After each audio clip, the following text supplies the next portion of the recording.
It's showtime, a-holes. Time to strap yourself in and brace yourself for Muscle Asylum TV and radio.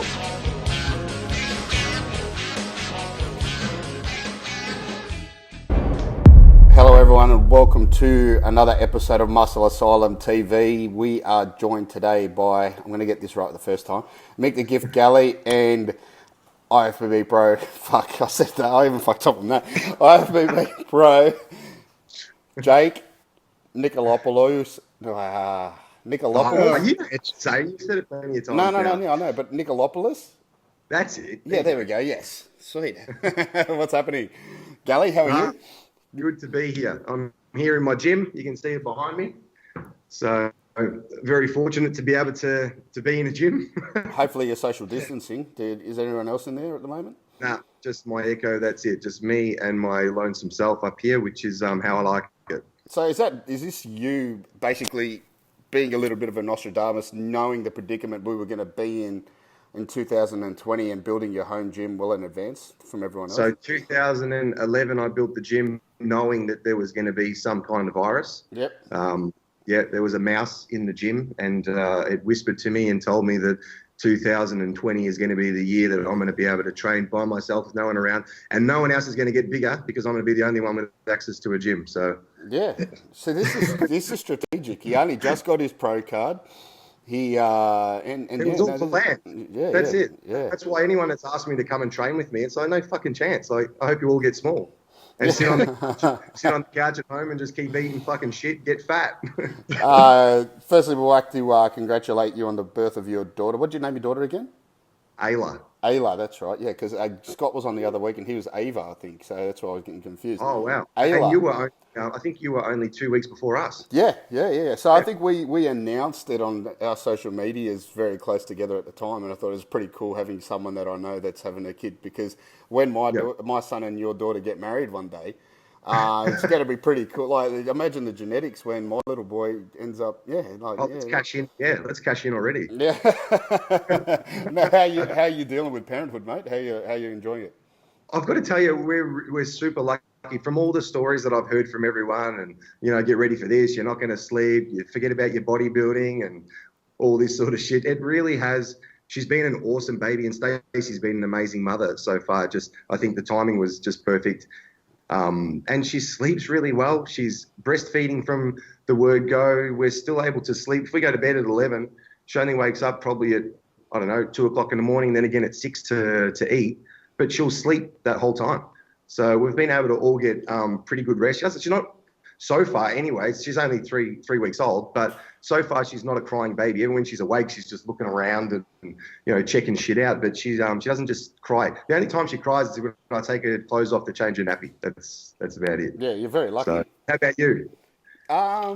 Look, we sleep in separate rooms because Ash can't sleep with me and my snoring anyway. Sure. Aren't you? Hey, yeah. I'm not as bad now. I had my nose operation and everything done, but I can't use that sleep apnea machine. I can't use it.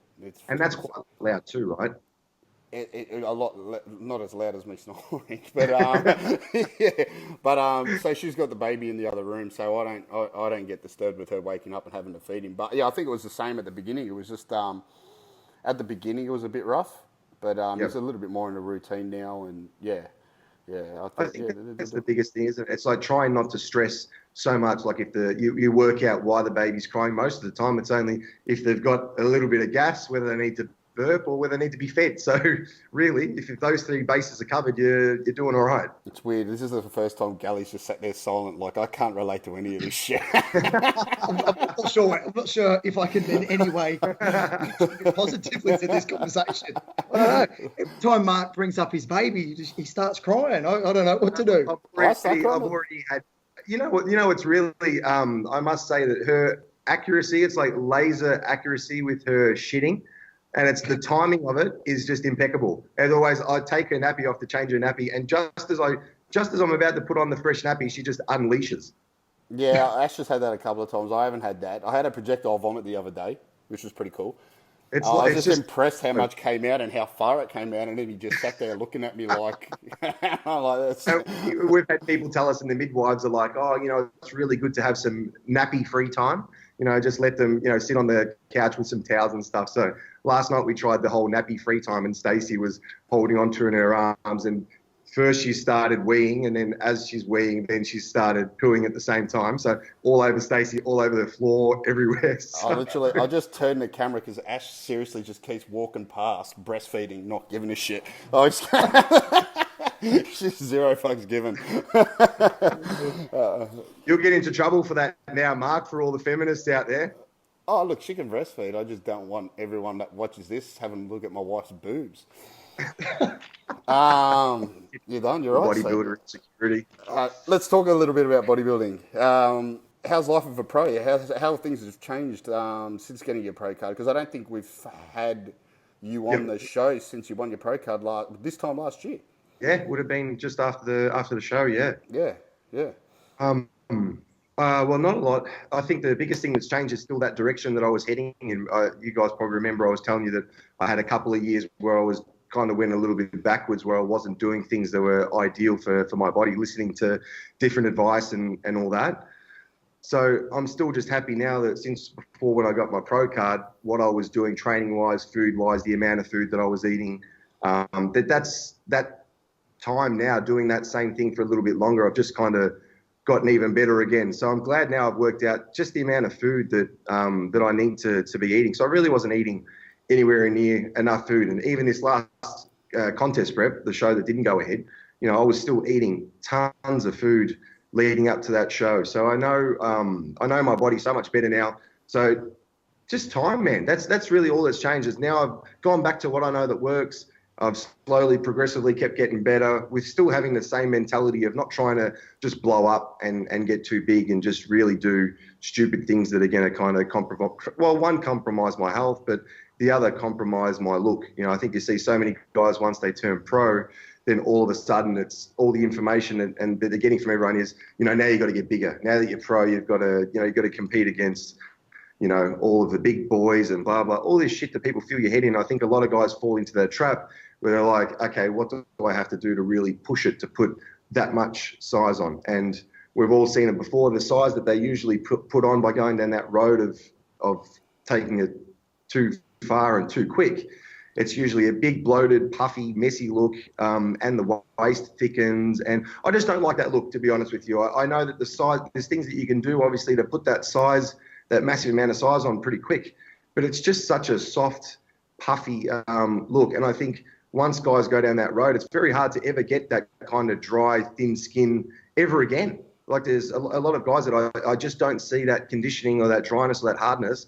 And if they were actually probably 5 kilos to 10 kilos less, their muscle separation, their muscle hardness, and just their overall look would be so much better. So I haven't got that mentality in my head that all I have to do is get bigger and bigger and fucking blow out my waist. So still going to take a little bit longer, but I'm happy with the path that I'm on now since winning my pro card, and it's just going to just progressively keep getting better.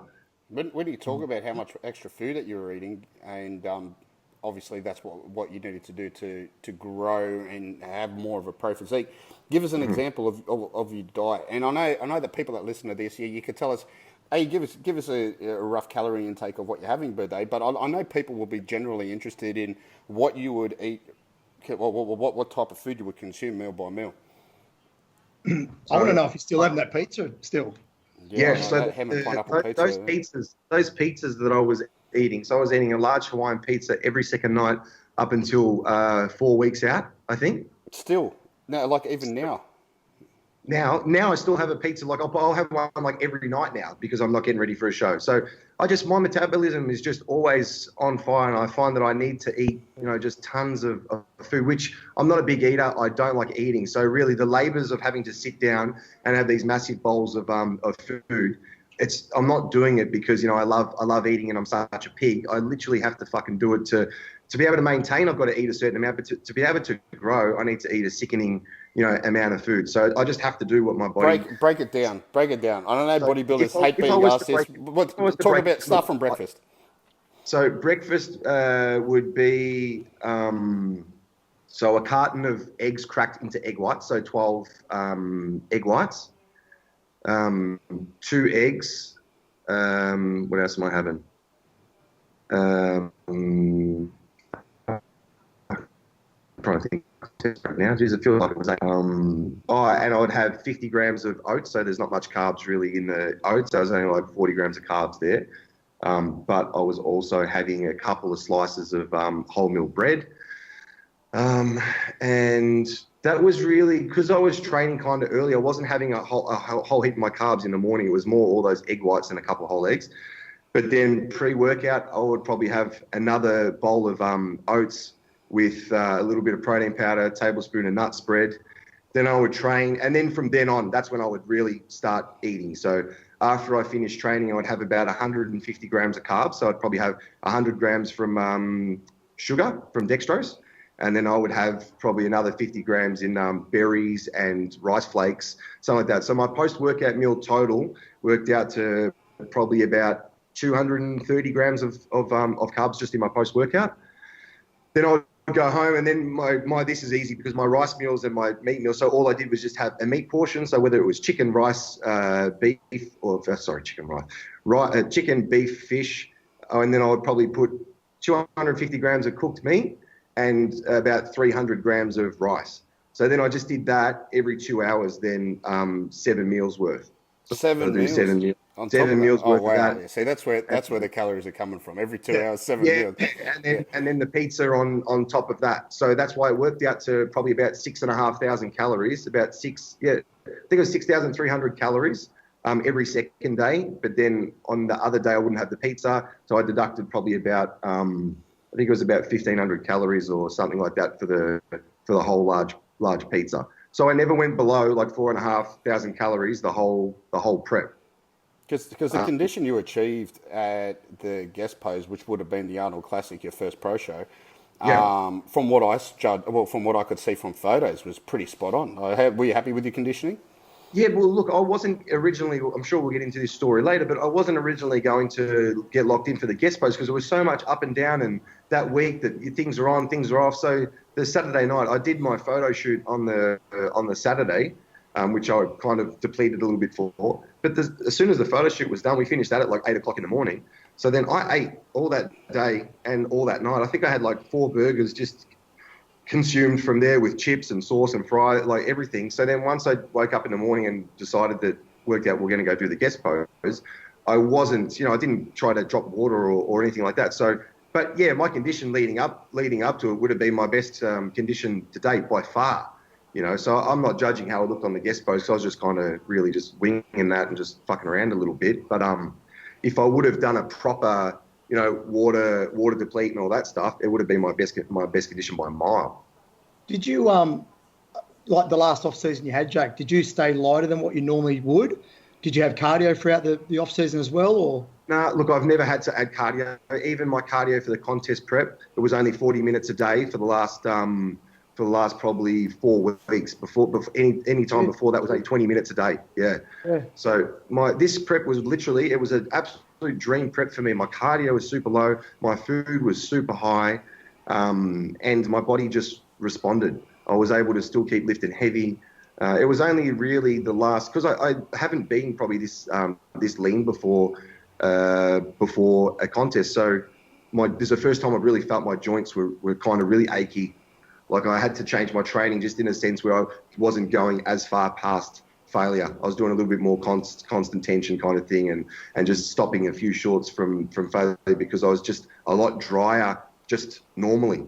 Like normally I'd obviously have to drop water or whatever to start seeing all these lines in my legs. But when even like 3 weeks out, when I was squatting down on the side of my leg, all the fibers were flickering and all this. So I knew that I was onto something, but then obviously wasn't able to do much with it. Yeah, I noticed that as you were, like, it was good to see too, because you put a lot of video footage up and photos and things, which are great for all your fans. I did a lot this time. Yeah, you were getting that real full, like, there was just such a different look to your physique, this prep. Like, it was extremely full, like heaps of depth and sort of density to it as well, which you kind of didn't have. Each prep is totally different, but it was a pro that some of the pros kind of have.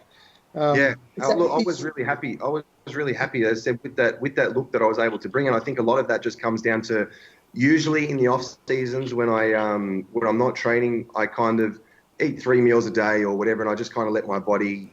I wouldn't say recover. I would say it was more a little bit lazy, because I'm very lucky when I do eat. When I start training again, I put on muscle pretty quick. My dad's the same. He's got great genetics. As soon as he even just starts doing a few push-ups and stuff, he gets a little bit of shape. So I'm lucky in that aspect. But I think I took it for granted and didn't realize that I was throwing away a lot of valuable time where I could have had a really productive off season. So since getting my pro card, that's what I did. I got heavier this time. I went up to about 120 kilos. But I kept it pretty clean. Like, it was just the pizza. But besides that, all of my meals were still structured. The only thing I do in the off season, instead of having 7 meals a day, I might have 4 meals a day, but the portions are a little bit bigger, and I've got all the chocolate and ice cream and shit that I kind of put in between if I feel like it. So I'm still getting all of those extra calories. Some of it might be from junk, but I can't work and maintain everything that's going on in the business if I'm eating 7 times a day all year round. So I'd rather just do 4 meals, make the portion sizes a bit more, and just snack on, I'm just snacking on kind of whatever, whenever I feel like it. But yeah, the off season I went up to about 120, and before the guest pose, I'm using the photo shoot kind of as comp day because that was more realistic. But before it's mucked around with water or anything like that, I was still around about 107, 108 kilos. So I dropped about 9-10 kilos to get into contest shape. So that's not much at all in comparison to what you'd normally drop, is it? Nah, and a lot of preps too. When I did all that other shit where I was telling you where I wasn't happy when I was doing the wrong stuff, I was having to go up weight, and then come back down. So this time I did a normal off season where I'd go up and come back down. What's some of the wrong stuff that you did? More so, I just want you to answer this question so people can learn from other people's mistakes, and especially someone from your caliber. I think the biggest thing, as long as I've been doing it for, it's funny that you still fall into the trap sometimes of if someone puts an idea in your head of, more cardio, get leaner, less, you don't need that many carbs and all that. And I listened to something not long ago, actually, which was really interesting. Jay Cutler and Chris Aceto were doing an interview, and they were just talking shit, just having a fun chat. And Chris was saying when people used to ask Jay back in the day, like what his diet was and how much cardio he did, he used to lie. He would tell them that, oh yeah, I'm doing the same as you. I don't eat much carbs. I cut my carbs, and I'm doing 2 hours of cardio a day. He goes, I couldn't be bothered telling them the truth. He said that I was only doing 20 minutes cardio a day. He goes, and I'm eating 1,000 grams of carbs a day. He said because it's just going to clash. They're not going to believe him. So he used to just go, yeah, bro. He goes, I'm doing what you're doing. A couple hours cardio a day or whatever. So I think, though, that I did now I know that that's kind of what works for me. I can still eat a massive amount of carbs. My body uses it, actually burns more fat. I stay thermogenic, and I don't have to do all of this crazy cardio. So the mistakes that I made in the past was I just kept doing cardio. I just kept ramping it up, and I'd be taking away food as well.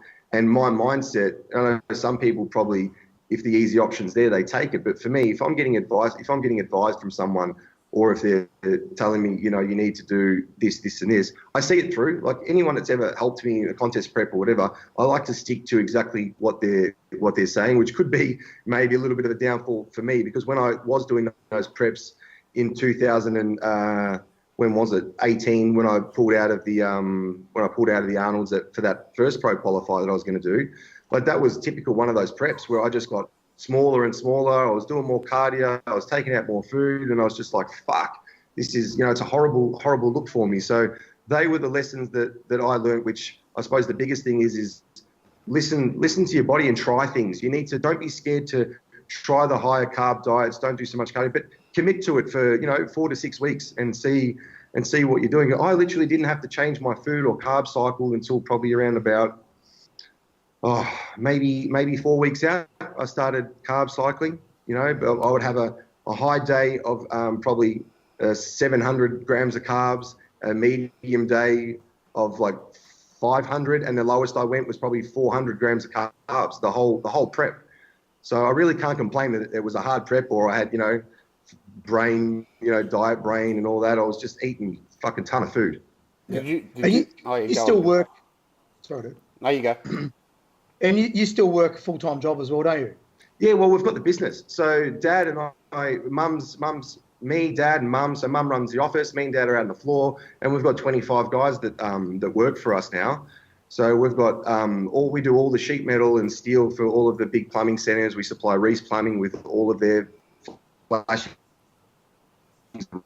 So yeah, it's flat out. So Dad worked in the sense now though that I've been managing it for a little while now, but all of the procedures that I've been able to implement, and the guys that I've got now working as well, it makes it so much easier for me to be able to step away when I need to, if I need to go eat meals on a contest prep, and then Dad helps as well. So if he works from 7 in till 11, then I'll train in the morning, I'll get all my food ready, and then I'll go 11 until 6. Something like that. So we were able to swing it to make it all work, but it's taken a long time because it is a lot of guys. I think there is 24 guys, so it's a pretty big crew to get on top of. And we've always got something happening. You know, I'm in and out of meetings with the guys and trying to get. It's a factory full of factory workers, if you know what I mean. So there's always something going on.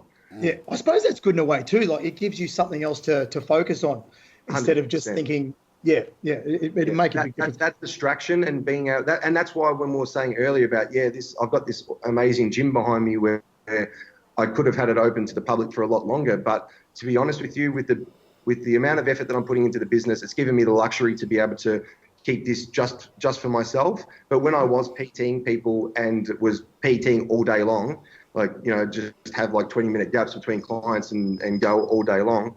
The passion for my training and what I was doing bodybuilding wise, it wasn't there. So now being able to have that complete switch where I'm down in the factory, doing all the sheet metal stuff, looking after the guys, handling all of that, then to be able to just come up here after a day of that or before I do that, it's the best thing ever. I can put so much effort into my workouts because I'm looking forward to getting out of that stressful environment and then coming into this environment where I can just switch off and just train. So the best workouts I've ever had have been here since probably, 2011. I think I set this place up. I haven't a partner, nothing. Yeah, I'm so envious looking at that background of that gym, I'll tell you. Oh dear, I'd give anything. It's been really cool. And look, everyone's been like, oh, you've got your own gym, how lucky. Like I had this stuff sitting at Mum and Dad's house like 10 years ago. It's like little bits and pieces. Like I got a bit here, a bit there. I got in contact with because a lot of people have even asked me now with this lockdown, how are we going to get gym equipment and stuff? And it's like, well, what I remember I contacted people that I knew fit out gyms. And I spoke to them and I said, hey, when you go and fit out like all of these gyms, like if a Fitness First is buying a whole new range of material, equipment or whatever, I said, is there a way that I can kind of be the first one to go in there and look at all the equipment? And you'd be surprised, so many of them, they actually didn't want, it was a burden for them to fucking get rid of half of the old stuff that's in the gyms. It's like, mate, because I had all the trucks here at the factory too. They go, if you've got a truck and you can just pull up to the gym and take away all this old shit, he said, you'll actually be doing us a fucking favor. He said, because they've just spent like $1 million on a whole new fit out and they just want to just put it straight in. So I was lucky enough that I was in contact with a few people that did gym fit outs and they would just call me and just say, hey, a gym's gone bust somewhere or this gym is switching your equipment. If you want, we'll get you in first. Have a look at what you want and just take it. So it saves them obviously trying to sell it, saves them putting it on a truck, trying to freight it. So yeah, I got so much shit in here like that, and a couple of things we made in the factory as well. So yeah, if you want to do it, you can do it. I think a lot of people think, oh, because I got this, I must be a fucking millionaire. It's like, man, some of these pieces of equipment cost me fucking $50 back then. So little bits and pieces. Tony Doherty gave me the cable crossover. You probably can't see it. There's a cable crossover down there. Tony gave me that. His old calf machine from Doherty's in Brunswick, it's got a stack about fucking that high.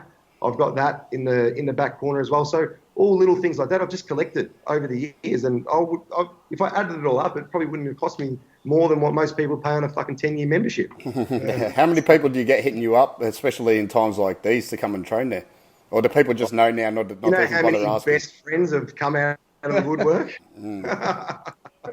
But look, a lot of people did come out of the woodwork, and some of them genuinely were people that I kind of do talk to. And I was like, you have to understand, I don't want to come across as a prick, but one, it's against the law, but obviously, we've just had a baby too. And our doctors have told us that my mum only just saw the baby, she's 3 weeks old. She only saw her 4 days ago. She only met her for the first time because mum's still running the office at work. And I just, now there's no contact at all. Like we've got the office running that even when customers come pick things up, there's only, not even tap with the card. Like everything's like they call out their credit card numbers and we type it in ourselves. So we're the only ones touching the FBOS machines, all things like that. No one's allowed in the building whatsoever. So, but we needed to do that because the midwives and everyone at the hospital that spoke to me and Stacey, they said to us, don't let anyone near the newborn kind of thing. Yeah, we were in the same boat. Ash's parents only met him last weekend and he just turned 5 weeks. Wow. Yeah, same thing. Yeah. And Stacey's parents are down at the moment, but they had to go into lockdown for 2 weeks. They've self-isolated for 2 weeks. And because they live past Bendigo in Kerrang, they had to get a doctor's clearance just to be able to come down. Because if they get pulled over on the way down, the police can fine them because it's unnecessary travel or whatever they say. So they had to get medical clearance as well just so they could come down and say that they're looking after Stacey because she's had a cesarean. So that's the only way they could stay with us. So they're with us now. They've stayed for a week. It's crazy times we're living in now when you think about it. Look at the bullshit that we have to go through just for some. When we were at the hospital, a lot of the midwives and the nurses there were saying that it's a little bit of a blessing in disguise, the fact that you can't have visitors. Because I'm a wog. It's like having all of the last thing you need is a room full of 70 fucking relatives that you've never met before. Yeah, Ash would have had her mum, dad, brother, and then we would have my family. I would have had every single cousin or every single Maltese person in Australia. Yeah, I know exactly. Yeah. Talk about a little bit about your. What were you going to say, Gally?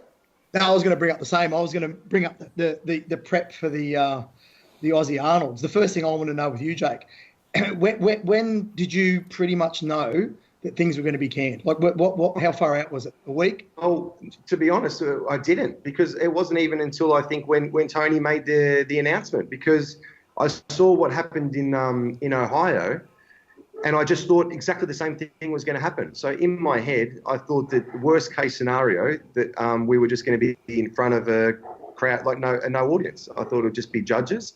But that was in my mind. That was the worst case scenario. I never thought that the judging for the pro show would have been called off. So in my head, I expected for the expo to be called off. I expected for there to not be an audience.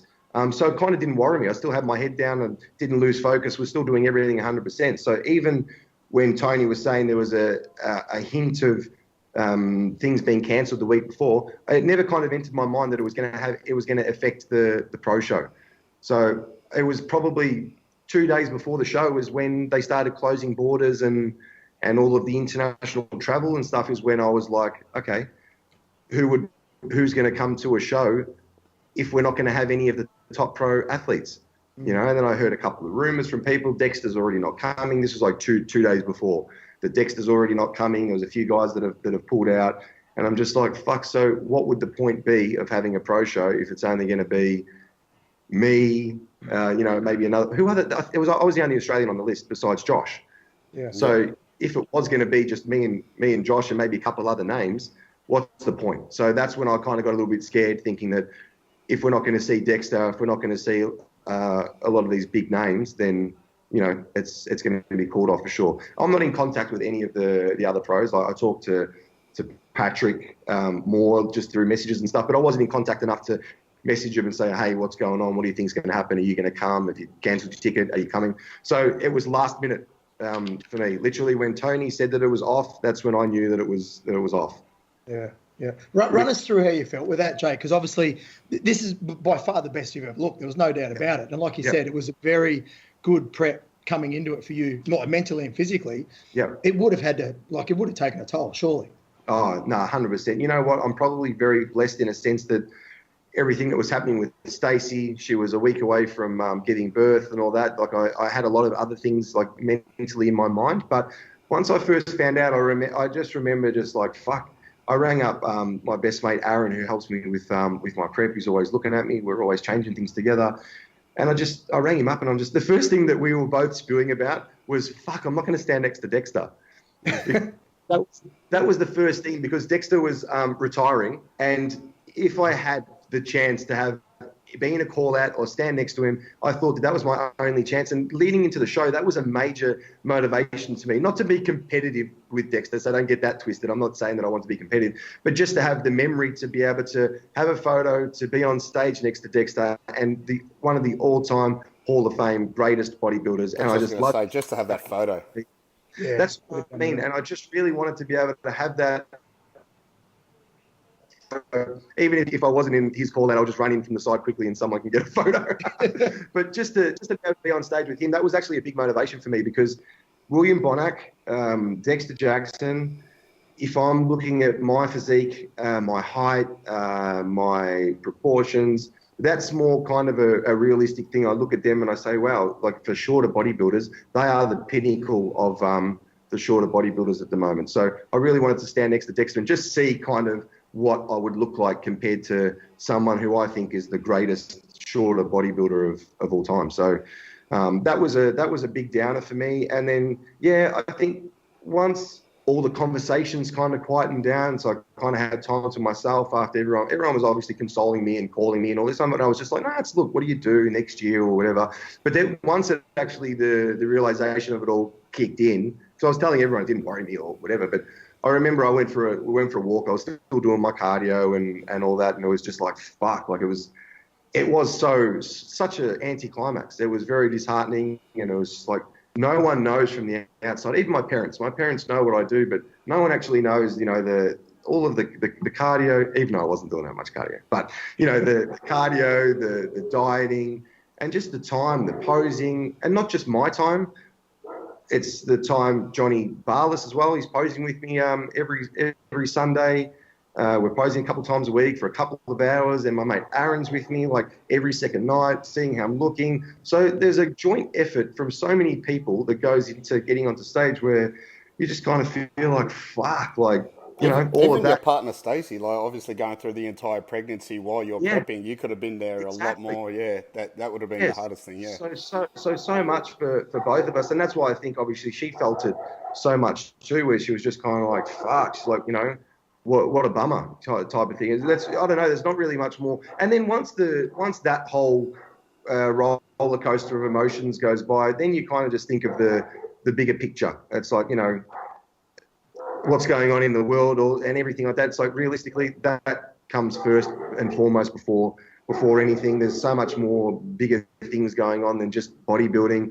I'm going to be able to do another show. Realistically, getting into contest shape and then having a rebound and off season again, I think it does the body a world of good anyway. So I think that you rebound, you bounce back, you get better each year anyway. So once I got into that mindset, which probably took me a good 3 days of just being like, I still did all my training, did all my cardio, but my mindset was just kind of like, it's just let down, because I just had such, in my head, I built it up so much. I visualized coming out on stage, Tony calling me out, first pro show, Aussie crowd there. We had the meet and greets. Like we had just, in my mind, it was just going to be the best pro debut ever. And I had so much support from all the Aussie fans, which is amazing. So thank you to everybody that was constantly messaging and commenting on videos and stuff. The support was crazy. And, I was looking the best that I could have looked for my pro debut, how I would have placed, or if I would have been in the mix or not, I don't fucking know. Nobody knows. Still no one's seen me on a pro stage, so no one can comment on that until I've actually stood next to these people. But I was real confident that it was going to be the best package that I've brought, and it wouldn't have been, I wouldn't have embarrassed myself, I don't think. No, I don't think you would have at all, Jack. I logged into the Sunday live feed that Tony had going, so I got to see your pose. And, mate, I thought you looked amazing. It was such a good package. But then when we saw the photos that people took backstage as well, you got a few photos of people there. That's when you could really appreciate the thickness you put on, which was, like, honestly, the improvements you made from when you won your pro card the year before was incredible. So if you can do that again in another year, it's going to be an extremely tough package on stage, mate. Yeah, well, that's why I said to you, like, I did a couple of years where I kind of went backwards. Now it's going to take a little bit more time, but I'm happy I'm moving in the right direction again. Even with my training, I'm trying to work out that happy balance with my training, because I don't just have a set training style. Like, I love training as long as I can, kind of that high intensity Dorian Yates sort of style where, you know, you're not wasting too much time in the gym. And because of my body and my fast metabolism and how I respond, fast, high intensity, hard workouts work really well for me. And then I have to obviously spend a lot of time recovering as well. But I kind of do that for as long as I can until I start to get like really achy, and then I'll go into another. So when people ask me like, what's my training style? It changes. You know, Lee Priest taught me a lot about volume. You know, we do 20 sets for biceps, 20 sets for triceps. And then when I was with Neil Hill, we did all that, you know, what's he call it? He's why T training and all that stuff. You know, everyone's done a little bit of whatever. But now I work out that I just need to train. It's more instinctively, but just going heavy all the time like I used to, you just can't keep it up. You can't do it. Something you're going to get injured, you know. And you can definitely stimulate the muscles doing the higher rep, you know, slightly less weight, higher rep stuff as well. But for the most part, I try to just, you know, train as heavy as I can. But as you guys know, you can't just keep going up and up and up and up on your bench and on your squat and all that stuff. Something's got to give. Yeah. So where do you see yourself going? I mean, here's the thing with Dexter too, which I was talking to someone about this the other day over here, and I don't know if Dexter would want to go out like this. I reckon he may. I think he may go again next year. I really do.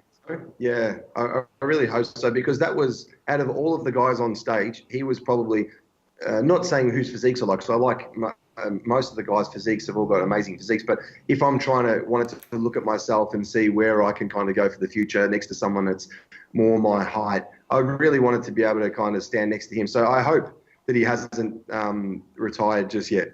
Yeah. So is that the next goal, the 21 Arnold? For sure. Yep. 100%. Yeah. Because now with the baby and everything, obviously, and trying to commit to any kind of show now, that's why I just shut it down completely, because I just thought, well, what's the point of, they're saying that originally they were saying that, you know, June shows and stuff are going to go ahead. And it was like, oh, okay, maybe, and I'll keep dieting. Then that's cancelled. Next show's cancelled. July's cancelled. August is cancelled. Now they just kept on going. So I'm like, you know what?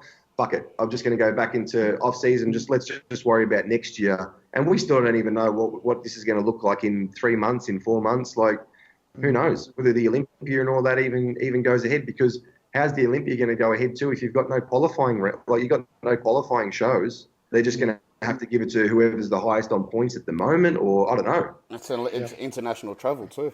Like international travel. Yeah. So if they're going to can international travel, don't worry about just competitors, because they could fill a lineup with American competitors or American pros, but that's true. Selling tickets, I'm guessing at least 70% of the crowd that goes and watches the Olympia are from international spectators. I could be wrong, but I'm thinking, they're coming from. Concern too is, Mark, is the amount of their prices will be bumped up massively if things go back to normal in a couple of flights. Months. The flights will go up to start with. I guarantee they'll go up. Yeah, but I had this conversation yesterday, and it could go either way. They could be ridiculously cheap, or they could go up. But they're talking about eliminating every second seat on a plane. If Virgin's gone though, like let's just say Virgin's gone, Qantas have that monopoly for international travel. As an Australian-based, semi-Australian-based company, I know for us, put it this way: at the moment, to get stock sent from Brisbane, we normally ship it, but it takes about 8 to 10 weeks. To get it on flights, we've only got one option now. Basically, was with Qantas. They've ramped their prices up already for cargo, because they're the only ones at the moment. Yeah, 100%. It's a monopoly. Yeah. It's not good. Not good in that respect. So I think to answer your question, I would be aiming for the Arnolds next year. I think that would be realistic for me. At least it's not going to be this overhanging stress of, you know, what's going to happen. You know, I think it's probably more realistic by March next year that we're going to be travelling again, I hope, and everyone's from overseas is going to be able to come to Australia, because I still couldn't think of a better way to make my pro debut in front of the home crowd. It's just in my head now. You know, I don't want to go and do some show where no one knows me on the other side of the world. I'd rather make my first debut here in Australia with all the Aussie fans and friends and family. It's the easiest thing to do too, because you don't have to worry about travelling and getting food when you're there, and Exactly. And look, that's something that I am a little bit, I've got a bit of experience in. Obviously, all the NAB shows, I competed overseas every year for like 10 years. So I can handle a lot of the travel and what to do in those. But still so much better just to be able to get in my car and take a short drive to the exhibition centre. Yeah, definitely. Would you consider doing any other shows after that? For sure. Yeah. I've already said to Stace it'd be awesome if we can start planning after the Arnold Australia, whatever we do, whether we did the Brazil. But I've been to Brazil before, and that's a hell of a flight. Like from here to get there, that's a long haul. Is that a competition you did in Brazil? I did, yeah. I competed in Brazil, yeah. That's when I got, I think I came fifth at NABA Worlds there one year. But yeah, I competed. So how far is the flight to there? And obviously that's, I mean, it's over 20 hours, isn't it, from Australia? Oh, it's massive. Yeah, I can't tell you exactly off the top of my head, but I remember it was probably the longest flight to South America, longest flight I've ever been on. And I think it was a bit of a pain getting there. I thought Malta was a pain to get there. 2010, I went to Malta, and that was a bit of a pain in the ass to get there too. Did you have to stop off in Dubai before you got to Malta? Yeah, I would have, because I was with Emirates anyway. So I would have stopped off at Dubai and then went there. Do you go to Dubai and then somewhere else before Malta, or is it just from Dubai to Malta? Normally it's just Dubai to Malta. In 2010, I can't remember whether that was different, but I remember that was a big flight too. Yeah. Well, that's all. The only time I've been that far overseas is when I did Europe, and the first stop was Malta. So I'm trying to think that. And when you're talking Brazil, 22 hours, I'm like, doesn't sound that bad, because I know my flight to Malta back in the day was longer than that. Too. Yeah. No, that's why I think Brazil might have been right up there even longer again. So I just remember that was a nightmare trying to get to Brazil, and trying to get to Sao Paulo wasn't too bad. But then we went to Rio as well. So there was just all these a couple connecting flights and stuff. It was a bit of a nightmare, but you know, it was what it was. But definitely want to start doing some after I get the debut out of the way, then start doing some pro shows. Obviously, seeing what Josh did when he got his pro card. He did like the Tampa and whatever else, other shows. What other shows did when Josh first got his pro card, did he straight up do Tampa? Was that his first? Remember he won the San Marino? And was that his first one? Yeah, there was two shows back to back, San Marino and... Which one's the one where he beat Bonac? Was that San Marino? Yeah, that was his first couple of wins, yeah. Yeah. And then he did Tampa, I think, the year after. Tampa's a good show, Jake, if you get a chance. I reckon since Josh won Tampa, now Tampa's on the map, that show. Yeah. I didn't think that show was really... I never really thought much of that show until Josh won it. And I think a lot of upcoming pros saw Josh win that Tampa, and now it's a big show. Now you get big names in it. Yeah.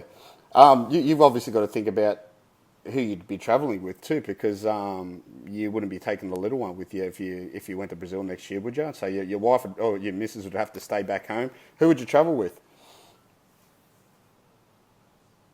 I would say it would probably be me and Aaron, my best mate Aaron. He would come with me. But before that, obviously Stacey would always be preference. She knows me with my food, and she knows even she's been looking at me for all my preps now. She knows like when I'm flat, when I'm full, when I'm spilled over. Like it's hilarious that she can just look at me when I'm posing now, and she says she'll speak to my mate Aaron and say, yeah, look, he's a little flat today, or he's a little watery, or he's holding a bit in his lower back. So she sees it all now and she gets it. So I could easily, do a prep with her being able to look at me as well and give me the right feedback. Even though she is my partner, she still is. She'll definitely tell me if I'm fucking looking watery or smooth, whatever. So between her and Aaron, they've both kind of worked me out now. Mentally as well, because there always is. I know a lot of people say that if you're a pro and you've been doing it for so long, why have you got people helping you or whatever? I don't have like a guru or a prep coach help me with everything, but I still think you need to have someone looking at you that has an eye for bodybuilding and can tell you what's going on, because you do. For me, I have the issue of doing too much, so I'll end up doing way too much cardio. I'll take out too much food because I've always been a hard worker by nature. I would do too much. So a lot of time I need someone to tell me to pull back. I'm losing muscle, I'm getting smaller, or I look stringy, or whatever. So I've always needed someone to look at me. That's just me. I don't really know of too many people that can just do it with not even a second pair of eyes. Do you think you'll ever take on a coach, an overseas coach? Have you had anyone approach you, or have you considered approaching anyone to take you on board? You know what? I've kind of just, after I've already had a few, like I've had Charles Glass help me with things. I had Neil Hill help me with things. Lee Priest has helped me with things. like I've had a few people that I've been in contact with, whereas now I just know that having someone, the biggest thing is having someone that's going to be there for you all the time, that's going to actually really care about you, not just you as the bodybuilder, but you as a person, and kind of know what's going on, which is a very close kind of relationship that you're not going to get really with many gurus. And the other thing is, like, my mate Aaron's got nothing to sell. Like, it's not as if he's trying to sell me his workout program or his diet. So all he's doing, it's all my best interest that's at heart. And I think that's really important. Whereas some gurus, where you get on with them, and all of a sudden all they care about doing their diet, you're doing their training program, whether it's unique to you or if it's benefiting you or the best for you. I don't think that, that sometimes that's the case. And if they were always doing the best thing for the athlete, why do we have so many of these top pros going from coach to coach or whatever? Like, I'm sure, yeah, some of that is these athletes, they're within themselves. They think that if, they only last with one guy 1 year, which I don't think is good enough. If you're going to commit to a contest prep coach, at least give them a full year to see what they can come up with, and then give them the second opportunity to see where the errors were, where the mistakes were made, and if they're going to fix that, rectify it, and come up with a better plan. But people that do the same shit back to back, and they're trusting the same people that are giving them poor results, that's just crazy. I've done that before.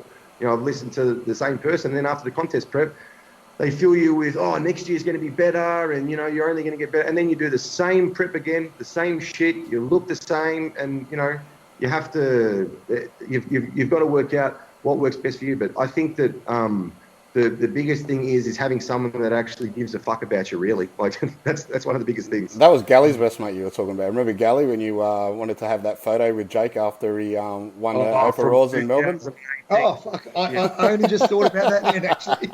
Yeah. I've never seen... That wasn't my fault. I've never seen someone... You do realise, hey, Jake, you do realise Gretch was egging that on that day? Oh, I wasn't egging... Oh, how was that? Go on, Mitch. He loves it. Oh, it was a good photo. Every time I look at that photo, I laugh at the angle of everything. These things are all just part of the learning curve of bodybuilding. You're going to meet people that are going to give you their take on things, and the other way you were doing your shit, this is the right way, and you try things, it works, it doesn't work. So I'm not the kind of person that's about hanging shit on people that have given me information, but it's just kind of like, well, I did it, it didn't work. Obviously, that person's not going to change their ways, but if I shift from that person and move back on to, what I knew, what worked. So I always knew kind of what worked, but as you guys know, when you're in the bodybuilding scene, you're always going to meet someone that says that you're doing it wrong, or this is the way, and you do. Sometimes you want to change different things, but I think now that's completely out of my head. I've tried a lot of things. I've met a lot of people in the industry, and now I just know what works for my body. There's no quick fixes. There's no magical diets or whatever. You've really got to tailor it to yourself.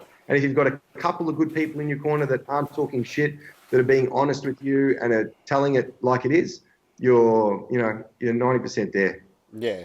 And you've definitely come a long way, and it shows, because I remember the first time I ever saw you in person. I don't think I think it was we kind of knew who each other was in the industry, and well, it might have been an awkward hello, but I was competing. What was that, like a Southern Hemisphere, like a NABBA show or something? No, well, I was competing at a FitX.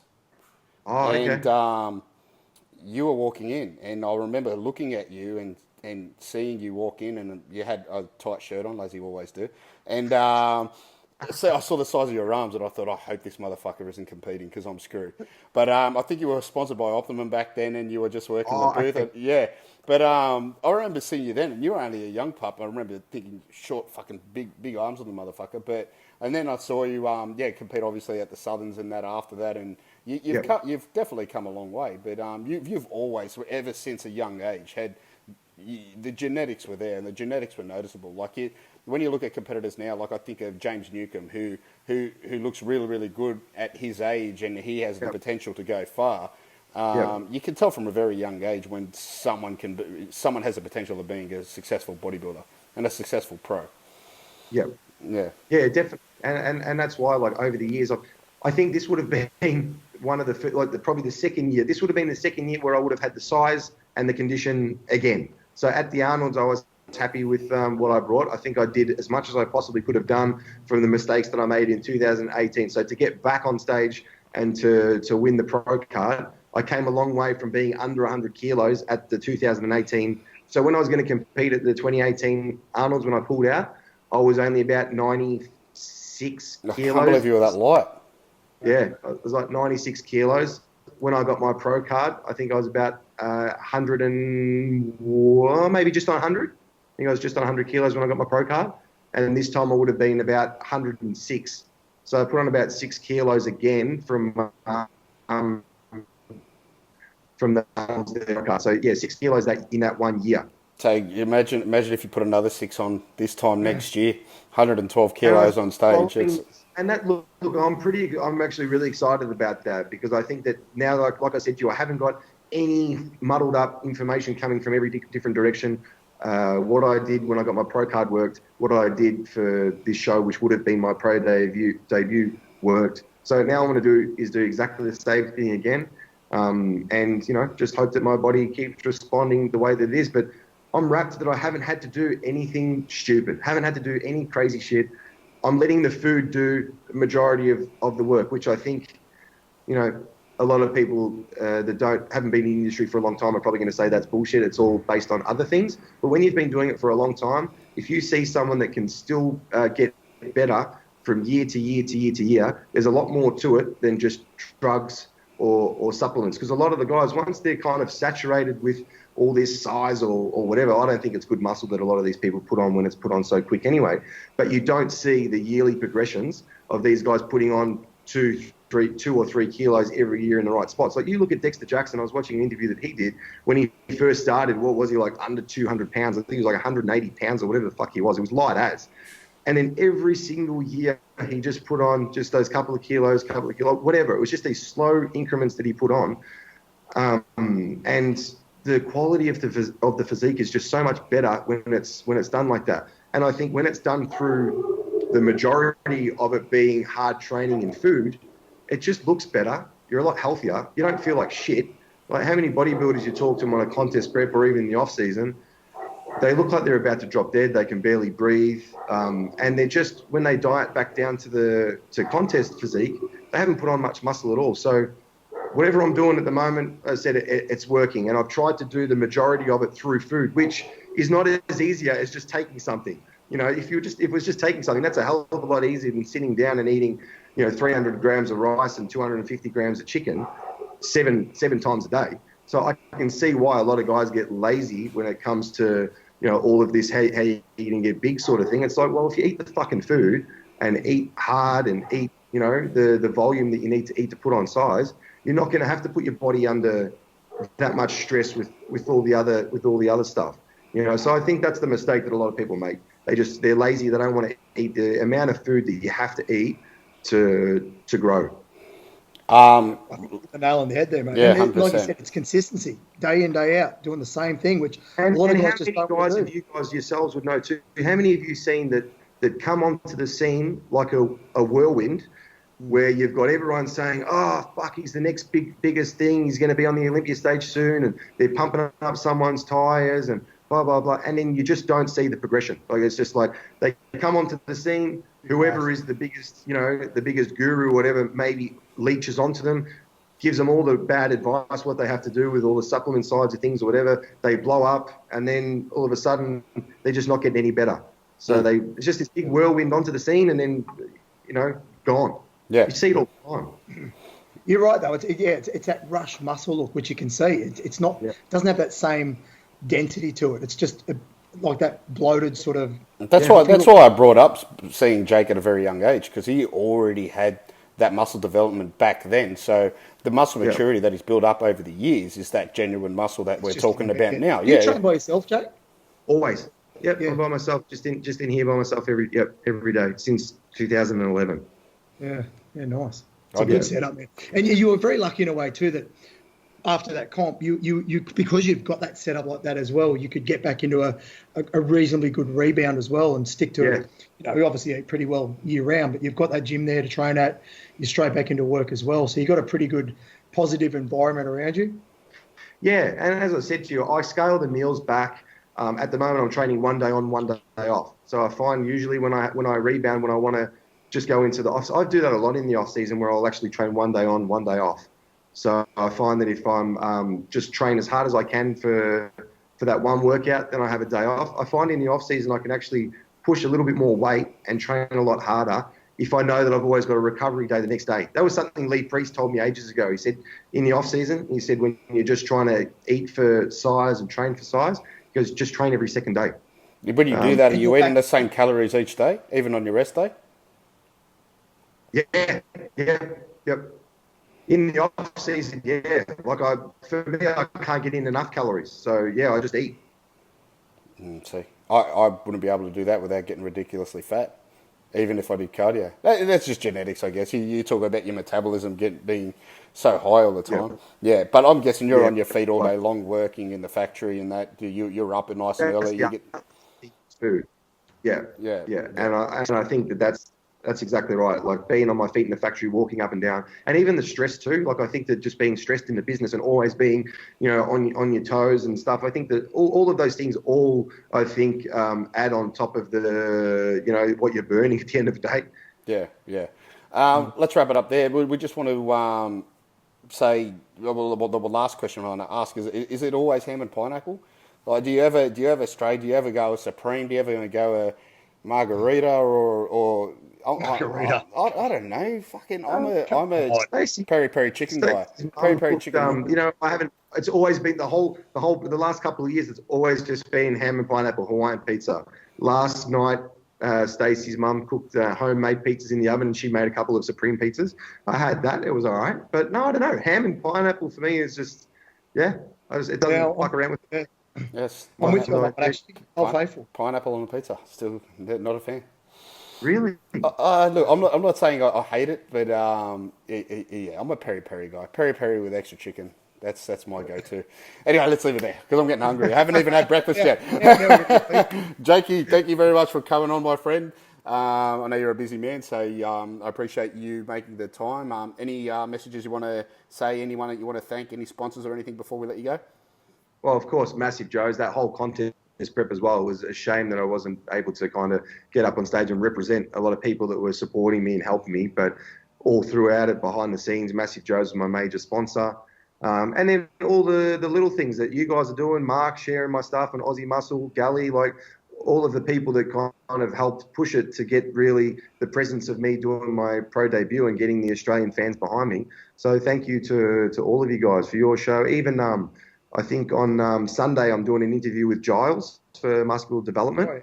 So we're doing that as a global muscle global muscle TV or whatever that is. Yeah, it's not as popular as this one, but yeah, I know what you're talking about. Also wouldn't be. But what I'm getting at is all of those things wouldn't be possible unless you guys helped promote me. So, mate, it's we're all part of the circle, mate. We've got to help each other in any way we can. Exactly. And you're representing us at the same time. So we're all in it for the same thing. We love the sport. So, no, we're just happy to see you do well, man, because you're a good top bloke and a good ambassador for the sport. I appreciate that. And I think that, we're just I'll be posting up things as well leading up to the show. But next time I stand on stage will be Arnold's next year. So just I can't wait for that because Gretch will be interviewing Jake backstage, won't we? The pro show. Well, we got the gig for NPC, so we're the NPC interviewers, and we couldn't even do that this year. I was excited to watch that. How about we put a shitload of pressure on me and say that let's set a goal of being within the top 6. I'm going to go one further. Look, this is what we're going to do. I'm going to call it now because you know how like when I do my little captions on the YouTube banners now to draw people to the episode, I'm going to say, and you have to say it to authorise it, that you're going to be the highest placed Aussie next year, and you're going to beat Josh. No, I don't want to say that. Oh, fuck, that just ruins everything. No, just ruin that. You can put that up. Josh is going to bounce. Josh has had so much to bounce back from. I think we're either going to see the best Josh. Let's say something. Well, who? I don't know. Say Dexter. Think about it for a second. How old are you now, Jake? 33. Okay, so realistically, you've got another 7, 8 years, 9 years of right at the top level if you choose. Yeah. Say Rolly then. Can you say Rolly? Just give me something to put on the banner. say Jake says, "This is how I'm going to beat." Who? No, don't say that. Yeah, I don't know. Say something. Give me something Mate, juicy, the Americans mate. get sensitive. That could be strange over here. You know, I know they are. That's why it's funny. very sensitive. Jake says top 6. That's cool. I tell you what, I'm a big fan of your physique, Jake. And when like I said, when I saw that live feed, I was blown away, and the other photos too. So I can't wait to be there live next year in 21. Yeah. Honestly, it's and you've been an Aussie as well. It's fantastic. I really think when you get over here and do some American pro shows as well, dude, I don't know. I see you right up there in the placings within the next year or so. I think he would have been close there this year, to be honest. I'm really looking forward to seeing. As I said, I can only speculate on when I look in the mirror and when I pose. I think that what I'm looking at, there's potential there to do really well in pro shows, whether it's next year or the year after. But I'm very confident, and especially kind of looking at it in an objective way as well. You've got to be smart with what you're doing, because it's not as if I've got the smallest waist on stage either. That's just genetically how I am. But I'm not trying to do heavy squats and heavy deadlifts and make that even bigger. So I'm trying to be smart with all of my training and just kind of bring up everything while keeping that, nice and tight. So I'm hoping by next year it's really going to be, very competitive. Yeah. Gretz, let's make sure Jake's our first interview next year at the Arnold's. 100%. I want one alongside Josh. I want our Aussies there together. Oh, I'll tell him. Yeah. That'd be cool. Yeah. No, but we will, Jakey, and I'll introduce you to a few of the other pros that you don't like backstage, and I'll try and get you to get along with them. And I don't know. I'm trying to get something juicy out of this episode. I want to post something up. I don't know, man. Hey, that's juicy. That's pretty juicy. What, Jake? Jake. If I'm saying, well, it's not that it's juicy, but that's me being kind of realistic, but saying like a top 6 placing at an Arnold Classic. The reason why I don't think of it as juicy is because I think it's very achievable for you. That's the reason why I think you're not far off it now. Yeah, and you've got to set goals like that too. I think it's very good to be confident with how you are. And like I said, if you're obviously very smart with going about it as well. I loved how you said just adding those kilos each year without going stupid. And coming in with a physique that's going to be soft and puffy looking. Yeah. I think that's frustrating too, because that's, unfortunately, a lot of people's opinions in the bodybuilding scene is, oh, you're not big enough. You got to put on size. Oh, but look at Ruley, or look at this guy. And it's like, you can't compare my physique to someone like that. Like, that's a mass monster you're talking about. That's someone who's just relies on being so huge and thick. If I went down that road, as soon as your waist even gets that little bit thicker, then you fuck up all the proportions. So I can't play that game. It's not as if I've got like a Patrick Moore waist where I can, bang away at it. I've got to be careful. Like I see when if I start doing heavy deadlifts, heavy squats, you definitely do start thickening the obliques and the midsection. I don't give a fuck what anybody says. Like I've tried and tested it myself. When it comes to all the back movements, I've got to pre-fatigue my back, do maybe some hyperextension deadlifts at the end. But if I'm always doing things that's putting so much pressure on my core, you definitely, you'd be stupid if you think that it's not going to change anything. That's it there. That's my disclaimer. I'll just say, Jake says Rolly's too fat, Patrick Moore's too skinny. And that's it. I've got it. I've done it. That's all right. That's all I need to hear. Let's wrap it up. You got any other beef with anyone else that you want to mention before we wrap things up? Lucky I'm not friends with many bodybuilders, so now you can just make up as many stories as you want. I'll just, you want to sign my name to it? I'm good at that, don't worry. All right, Jake. I have nothing to do with this, Jake, whatsoever. I'm not going to. I wouldn't do that. I wouldn't do that. You've just interviewed Lee. Everyone's going to be like, fuck, Jake's boring. Oh, nothing's going to compare to that interview. That's I don't know whether or not I'm going to have freaking police knocking on my door after that interview. Like, that's just that was next level shit. But let's not go there. He's already in trouble for it. Jakey, thank you very much for coming on, mate. I appreciate your time again. Gally, thank you once again for making the time. Good to be able to talk to someone, to be honest with you. Yeah, I know. Now you can go back to... You look like you're all cooped up, mate. Now you can go back to feeding... I don't know anyone here in Dallas, mate. Feeding your turtles. Do you have a pet? No, well, I'm not going to be travelling now, but I literally travel every weekend. No, I said so I can't have a pet. Oh, okay, yeah. No, he was getting there. He was getting there. What was that? I missed that part. No, because you're talking about travelling. We're like, it had nothing to do with having a pet, but now we know what you're saying. You could have a little pet turtle or something. I did have, funny enough, I had two little, fuck, I've lost the word for it. Two little, not turtles, Hermit no, crabs? I can't remember. Crabs? But when I went back to Australia, when I knew, okay, You had crabs. this work visa. There's my new caption. that's Gally it, has hermit crabs. I had two hermit Gally crabs. has crabs. That's all we're going to say. Gally has crabs. That's my caption. really When I came back to Australia, I thought, fuck, I'm going to be away for a couple of months. So I took the hermit crabs back to where I got them from, said, can you mine them for a few months? I'll be back. End up coming back 8 months later, and they were gone. The shop's gone.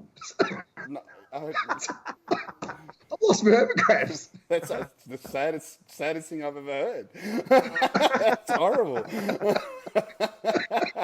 Well, let's wrap it up there because this is starting to get weird. All right, boys. Let's wrap it up for the third time. Gally has crabs. That's our caption. We'll talk later. Thanks for listening. Make sure you subscribe and do all of the normal bullshit. Thank you very much. See you later, boys. Thanks, man.